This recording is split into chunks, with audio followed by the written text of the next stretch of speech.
The night before the wedding, my girlfriend passionately made out with her first love at the bachelorette party she organized. The two of them felt that wasn't exciting enough, so they recorded a video and posted it on WeChat Moments. Friends and relatives were instantly in an uproar. By the time I found out the next day, the comments had already piled up to 99 plus. My girlfriend pretended to be embarrassed. I drank too much last night, but since things have already turned out this way, why not just go with the flow and let him marry me in your place?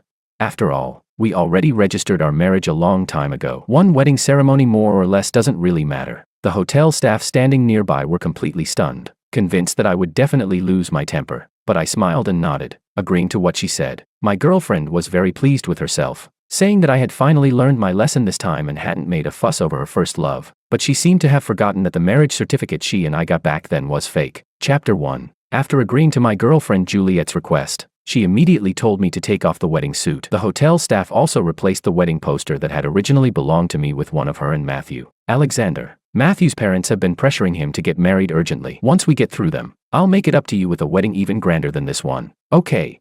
I nodded, my eyes drifting to the red marks on her neck. Ignoring the strange looks from the people around me, I took off the wedding suit and quietly sat down at the table reserved for the bride's relatives. I had been busy with this wedding for a long time, pouring in a great deal of effort and energy. Both the hotel and the banquet were arranged to the highest standard, yet I never imagined it would all end up becoming someone else's dowry. I forced a bitter smile and swallowed a glass of bitter wine, then turned my gaze toward the stage. Juliet had put on a pure white wedding dress, tears glistening in her eyes. Amid the crowd's cheers, she shared a passionate kiss with Matthew. Suddenly, the bitter wine in my mouth didn't taste bitter anymore. Maybe I had gone numb. All these years, I had always known that Juliet had a first love she could never forget. Back then, I argued with her, fought with her, made scenes, yet it was all useless. Every time, Juliet would promise that she would never contact Matthew again, only to turn around and entangle herself with him all over. Gradually, at some point I couldn't even tell when, I became numb myself. I thought that once we got married, she would finally settle down, but unfortunately, she gave even this wedding, one I had begged for over a long period of time, to someone else. After draining the last sip of bitter wine, I left the wedding venue before the toasting ceremony began. Soon,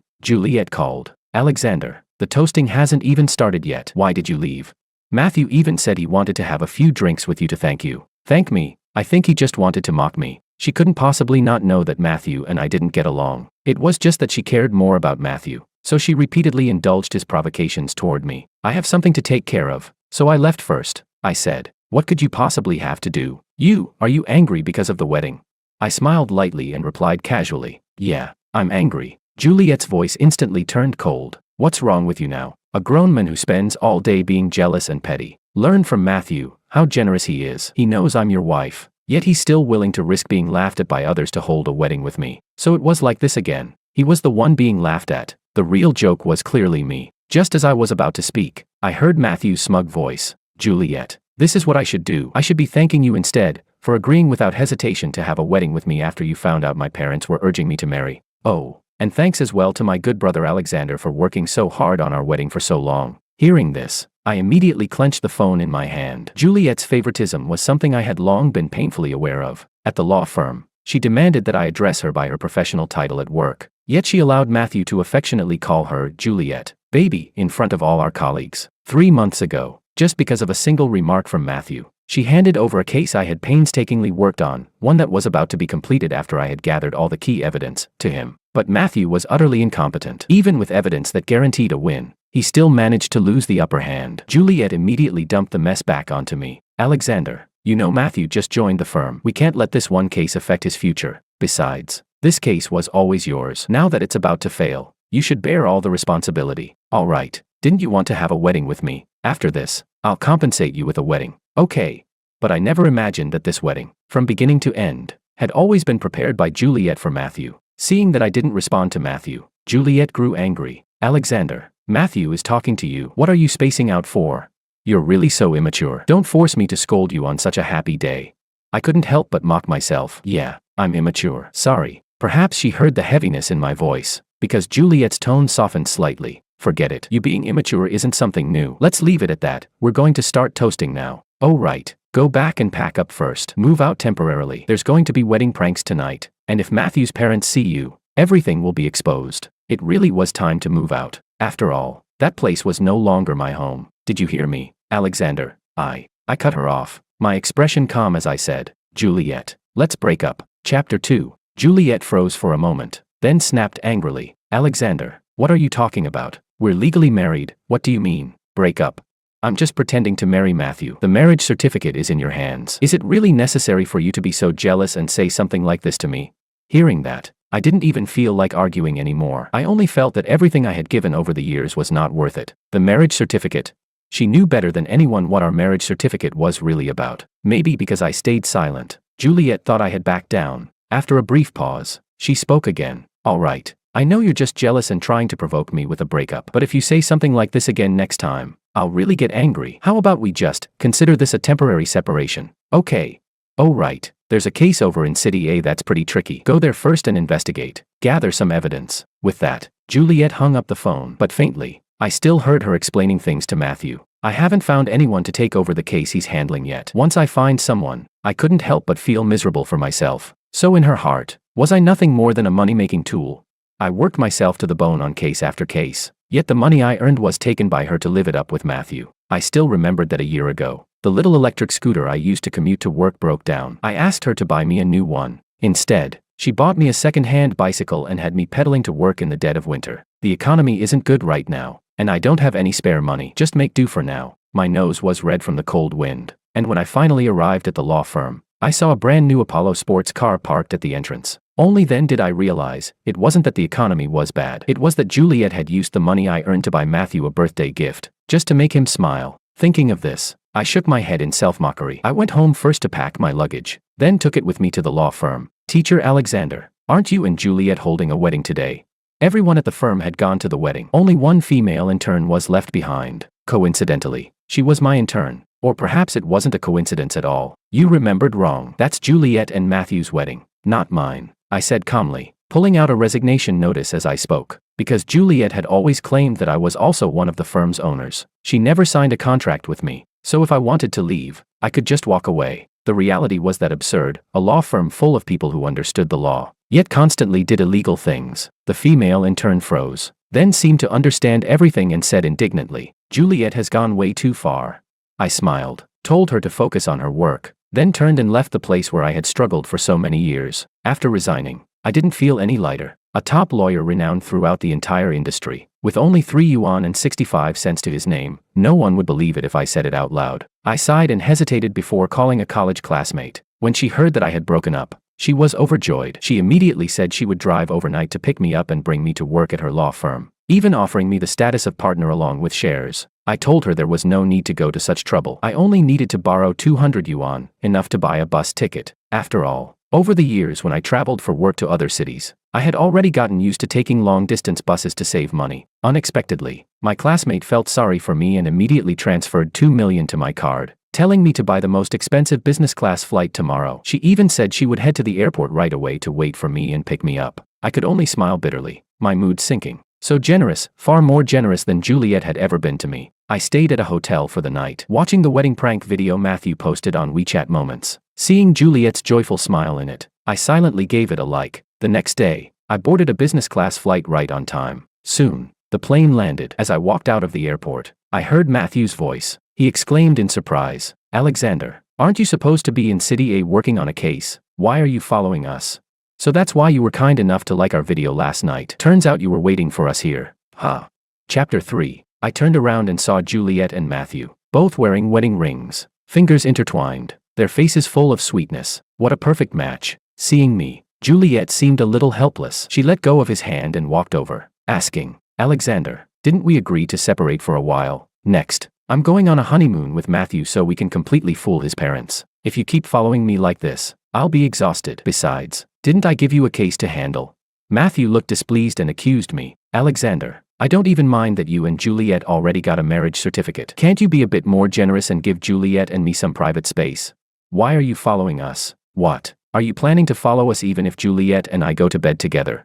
Seeing Matthew get angry, Juliet hurried to comfort him. Then she turned around and frowned at me. All right, Alexander, you've seen me now. Hurry back. Okay, Matthew doesn't like you, you know that. Wait, where did you get the money to buy a plane ticket? Did you stash some private savings? You've really got some nerve. I replied calmly. First, I'm not following you. Second, this ticket was given to me by a friend. Juliet became impatient. Still lying. What friends do you even have in J City? Matthew suddenly chimed in from the side. This money, don't tell me you took out a loan for it, Alexander. At that, Juliet reacted as if her tail had been stepped on, snapping angrily. That would be humiliating if word got out. I'll transfer you the money, don't let a loan affect the firm. Now get lost.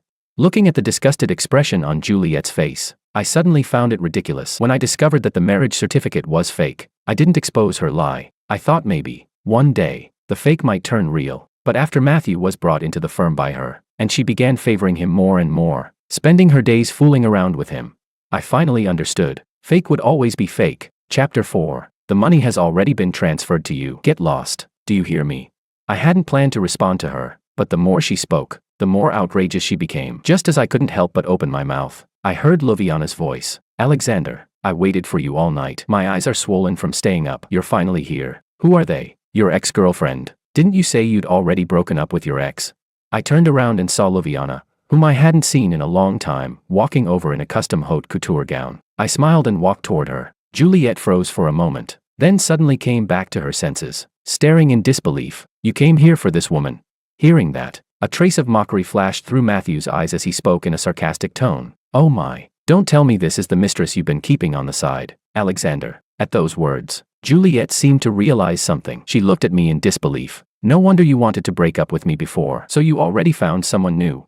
Alexander, I've been in a relationship with you for 12 years and married to you for 10, and now you're with another woman. How can you face me? Matthew was full of smug satisfaction as he continued to belittle me. Alexander, how could you betray the pure love between you and Juliet over such a small matter? You're really too disappointing. Juliet, let's go. Breathing the same air as a scumbag like this makes me feel dirty. I was so angry that I laughed. What a shameless attempt to turn the tables. Not to mention that Luviana and I were completely innocent, even if I really had cheated. What right did they have to come out and accuse me? Juliet didn't leave. Instead, she stormed over and viciously slapped Luviana. You wretched woman who ruins other people's happy families. Didn't you know he has a wife? Seeing this, I rushed forward and shoved her away. Juliet, are you out of your mind? At that, Juliet's eyes turned red. She clenched her fingers and pointed at me. Alexander, you actually scolded me and pushed me away for this woman. Have you forgotten all those vows you once swore to me? Those eternal promises. She actually had the nerve to bring up those vows. I took a deep breath, suppressing my emotions, and said coldly, first, I did not cheat. Second, her name is Luviana. She's my college classmate. I came to H City this time for serious business with her. The money and the plane ticket were both lent to me by her. Juliet let out a cold laugh. A college classmate? You think I'll believe you? Believe it or not, Luviana. Let's go. I turned and took Luviana with me, about to leave, but Juliet angrily blocked my way. Alexander, if you dare to leave right now, I'll fire you from the law firm. You'll never be allowed back. Just as I was about to speak, Luviana seemed unable to hold back any longer. That would be perfect. Then Alexander can officially become a partner at our firm. As she spoke, she took out the partnership agreement she had prepared. Hearing this, Juliet's gaze trembled. In the next second, she grabbed my collar tightly and demanded angrily, is what this woman said true? You're going to her firm as a partner. Alexander, just because of such a small matter, you're switching firms. I don't agree to you switching firms. A trace of mockery flashed through Matthew's eyes, but he sighed on the surface. Alexander, you're a lawyer yourself. How can you knowingly break the law?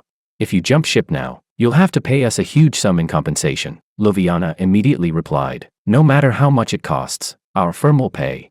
I smiled faintly. There's no need. I never signed a labor contract with them in the first place. Juliet, since there was no labor contract, I naturally don't need your approval. On the contrary, if I really wanted to pursue this seriously, then you all. Before I could finish speaking, Juliet cut me off. Her eyes reddened. Her gaze was filled with disappointment. Alexander, I really misjudged you. If you insist on switching firms, then let's get a divorce. Although she said divorce, her tone was unusually calm, as if she was certain that I wouldn't dare divorce her. This was her usual trick ever since she married me. In the past, I naturally wouldn't agree, but now, I couldn't, because to divorce her, we would first have to be married. I shook my head. A look of joy immediately appeared on Juliet's face, but then I took out the 2 fake marriage certificates from my bag. We were never married in the first place, so how could there be any talk of divorce?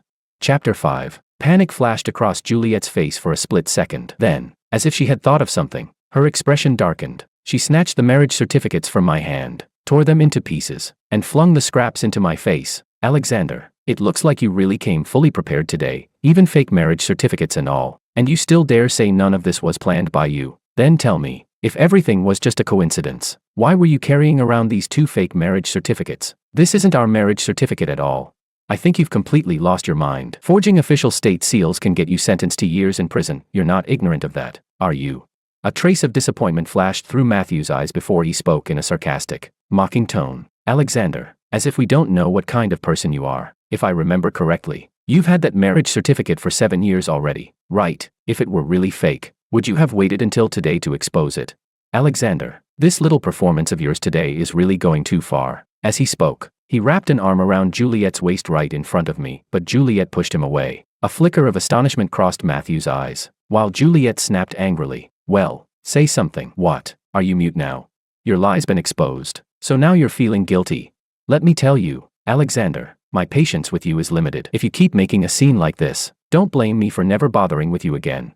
I looked at the impatience in her brows, at the simmering anger in her eyes. For some reason, I found it ridiculous. "Juliet, since you've forgotten, let me help you remember. 7 years ago, I begged you to marry me. I wanted to give you a wedding, but you refused, saying it was unnecessary and a waste of money, that just registering the marriage would be enough. At the time, I was even touched, thinking you were the one I had been waiting for all along. But on the day we were supposed to register the marriage, Matthew called you and lied, saying he'd been hit by a car. You left me alone at the Civil Affairs Bureau to go find him. I waited for you there the entire day. You never came back. I was blown sick by the bleak, cold wind and ended up hospitalized, while you were out living it up with Matthew. Later, when I said I wanted to break up, you took out 2 marriage certificates and said you had prepared them long ago, that you were just joking with me. But I discovered the very next day that those certificates were fake. Do you remember now?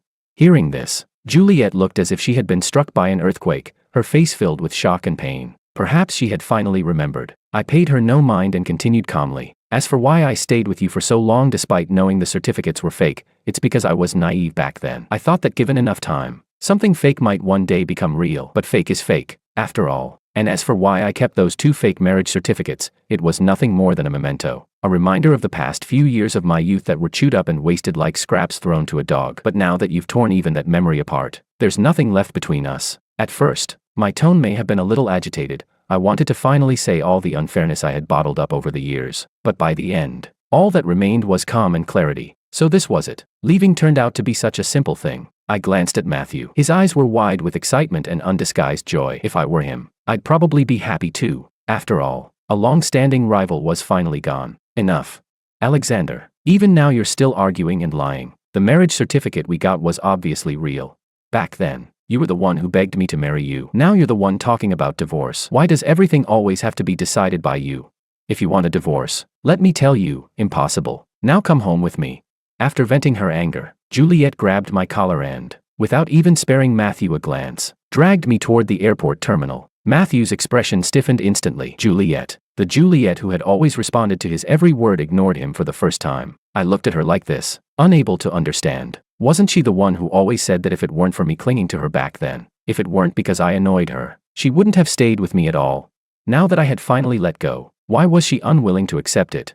I shook off her hand and stood still. Juliet, that place is no longer my home. Everything related to me in that house is already gone. Now, that's your home with Matthew. It's the marital home you share with him. Juliet froze where she stood, pressing her lips together as she looked at me. A look of delight appeared on Matthew's face. He walked over, took Juliet's hand, and said affectionately, "Juliet, since Alexander is finally willing to leave, then from now on, let me take care of you, okay?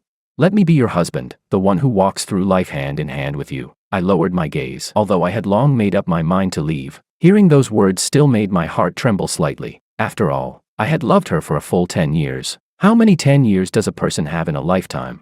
Juliet kept staring at me. When she saw me lower my eyes, a flicker of joy crossed her face, and she linked her arm through Matthew's. "All right then, let's go to the Civil Affairs Bureau tomorrow and register our marriage." She said it casually, yet her eyes never left me. I knew she was trying to provoke me. In the past, hearing something like this would have driven me mad. Juliet loved provoking me. Every time we argued, she would turn around and do all kinds of intimate things with Matthew. But now, my heart was as calm as the depths of Lake Baikal, without a ripple. "I wish you a happy marriage." After saying that, I grabbed Luviana, who still wanted to keep watching the drama, and turned to leave. Seeing that I wasn't provoked at all, Juliet immediately rushed after me, clinging tightly. "Happy marriage? What right do you have to wish us a happy marriage? As my ex-husband, or my ex-boyfriend?" When she saw that I still didn't react, Juliet could only sigh and continue. "Alexander, I know you're upset because Matthew and I had a wedding. How about this? Come back with me now, and I'll be generous and hold a wedding for you too. So petty. You really don't look like a man at all. Chapter 6. I didn't care, but Ljubljana couldn't hold back anymore. MS. Juliet. Alexander has already broken up with you. Why do you keep harassing him? You're Alexander. He's clearly my husband. And explain yourself. What do you mean? I'm harassing him. Juliet shoved Ljubljana hard, her attitude extremely vicious. I quickly steadied Ljubljana and asked anxiously, Ljubljana, are you okay? Juliet, are you seriously sick in the head? Ljubljana was speaking to you properly. Why did you push her? And besides, was she wrong? Hearing this, Juliet stared at me in disbelief. You yelled at me again. You've yelled at me twice today because of another woman. Ljubljana pressed her lips together and sucked in a sharp breath. I think I twisted my ankle. It really hurts. Alexander, looks like I'll have to trouble you to take me to the hospital. As she spoke, she leaned against me, then turned to Juliet with obvious resentment. Yes, your husband. You're so impressive, having 2 husbands. Ma'am, can you let your husband accompany me to the hospital now? Oh, right, your ex-husband. Heh, if you really treated him as your husband, how could you treat him like this? A top lawyer famous nationwide, with only 3 yuan and 65 cents in his pocket, when he borrowed money, he only dared to ask me for 200 yuan. A man like that, you don't cherish him, but plenty of people will. He's now a partner at my law firm. Next, I'll pursue him and make him my husband, just to piss you off blah blah blah. Hearing this, I was momentarily speechless, not knowing what to say. The reason I thought of borrowing money from Ljubljana first was because back in college, we were already very close. She often borrowed my study notes. After graduation, she returned to H City to inherit her family's law firm. I met Juliet and went with her to J City, but our relationship never deteriorated because of the distance. Much of the key evidence in my cases had been investigated with Ljubljana's help. We were more like kindred spirits, so the things she said were probably just to help me anger Juliet. I pulled Ljubljana back behind me. That's enough. Your ankle's twisted and you still have this much energy. Hey, I'm helping you vent your anger. How can you be so ungrateful? I lifted my foot, about to leave, but Juliet blocked me forcefully. You're not allowed to go. Alexander, I finally see it clearly. You've been fooling around with this pretentious coquette bitch for a long time already, haven't you? Even if you want to break up with me, what about all the cases at our law firm? How can you be so irresponsible, just leaving whenever you want? You can leave if you want, but you must finish all the cases under your name first. A trace of mockery flashed through Matthew's eyes, but he spoke hypocritically. That's right, Alexander. As a lawyer, how can you be so irresponsible?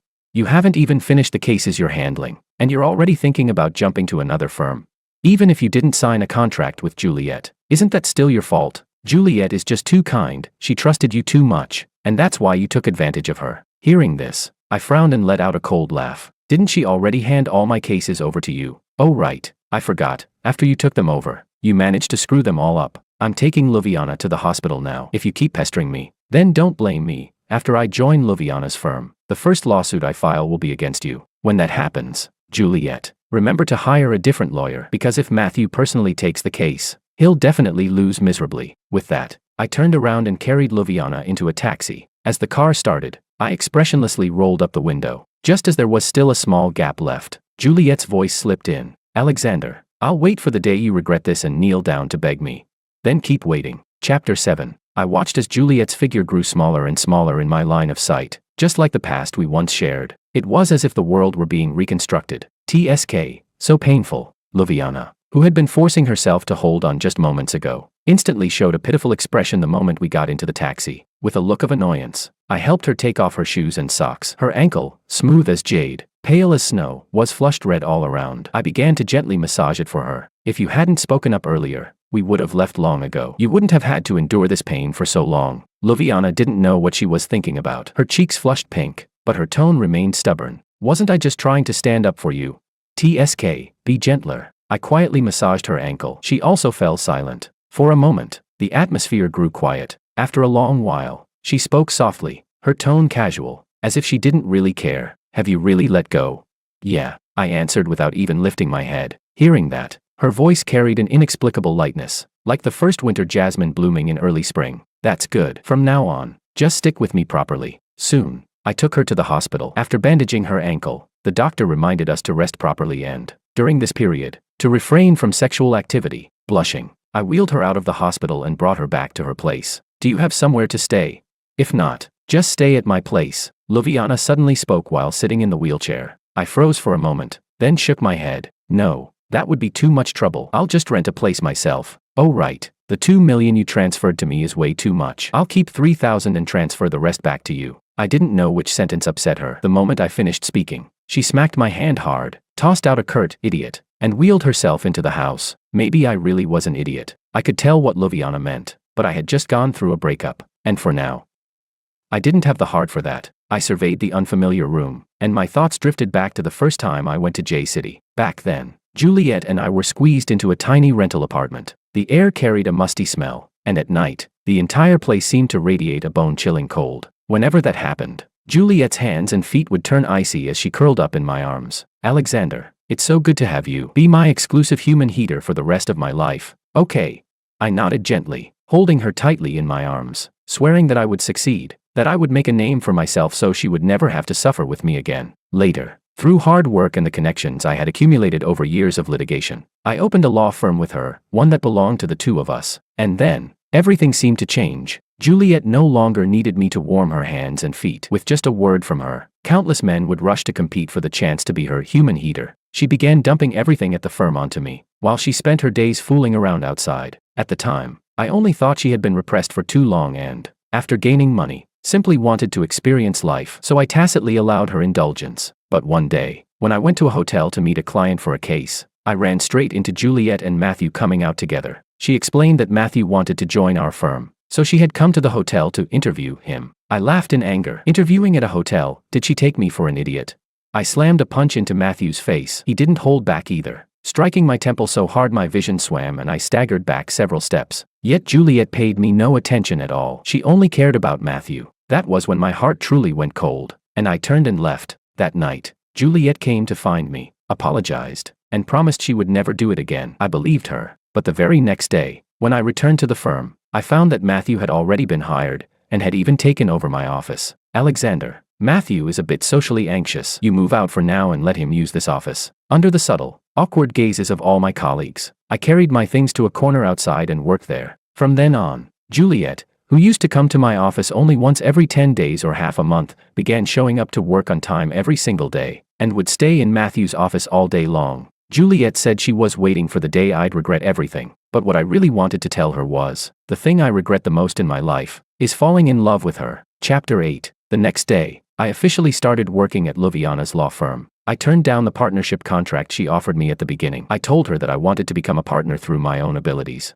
I, Alexander, have never needed charity. Luviana didn't quite understand, but she respected all of my choices. As punishment for rejecting her, however, she made me eat her experimental dishes every day, food she cooked while learning culinary skills. With only 3,000 yuan left in my pocket, half of which had gone to rent, I nodded fiercely in agreement. Surprisingly, it was really good, much better than what Juliet used to cook. Well, that made sense. Luviana came from a well-off family. She must have learned these things since she was young. How could it possibly taste bad? Maybe she was just using this as an excuse to help support me. In the days that followed, I kept taking on cases, ranging from trivial neighborhood disputes to major commercial lawsuits. The reputation of Luviana's firm grew louder and louder, quickly rising to prominence throughout the legal world. Countless former clients of mine came seeking me out after hearing that I had switched firms. After I won a lawsuit to recover unpaid wages for migrant workers, pulling off a desperate turnaround that sent not only the presiding judge but also the defendant straight to prison, I completely went viral online. Countless netizens jokingly called me an outlaw. One lawsuit in, and even the onlookers ended up behind bars. At the celebratory dinner that night, Luviana once again took out that partnership contract, smiling as she asked me to sign it. This time, I didn't hesitate. I signed my name. And so, Alexander of J-City died. Alexander of H-City was reborn. After the feast, I stood on the hotel balcony, holding half a glass of wine, letting the bleak night wind wash over me. A thin layer of fog seemed to gather on the lenses framed by my gold-rimmed glasses, blurring the depth of the night. I gently swirled the bottle, watching the ripples of wine rise and fall, just like my past life. "Alexander, come look at something interesting." As I was lost in thought, Luviana appeared barefoot behind me, cheeks flushed, wearing an oversized white shirt and denim shorts, standing there sweetly. "The wind's so strong outside, why did you come out dressed like this?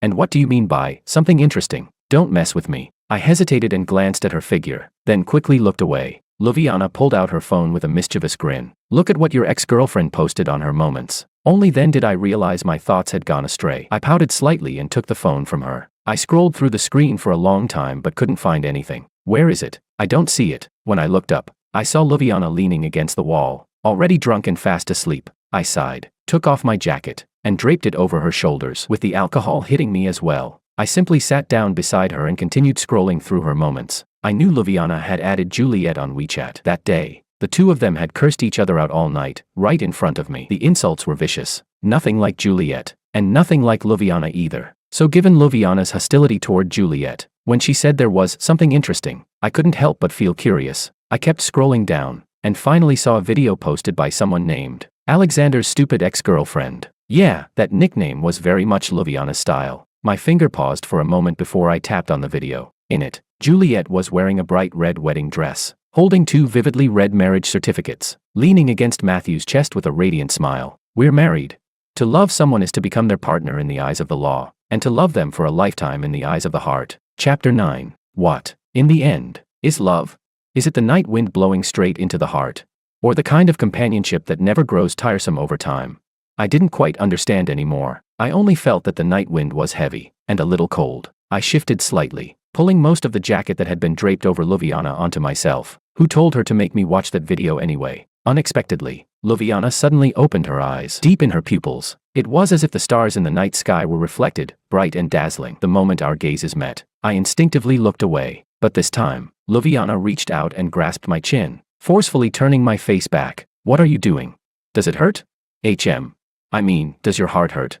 Hearing that, I lowered my head and listened to my own heart. Only after a long while did I answer. It seems, it doesn't hurt that much. More like a summer night rainstorm, violent and sudden. I think what I feel more than anything is resentment. Luviana lowered her eyes, the corner of her lips lifting slightly. She leaned forward, the jacket slipping from her shoulders, and whispered softly by my ear. Then this resentful gentleman, would you be willing to share a love as long and bitter as winter with a resentful lady?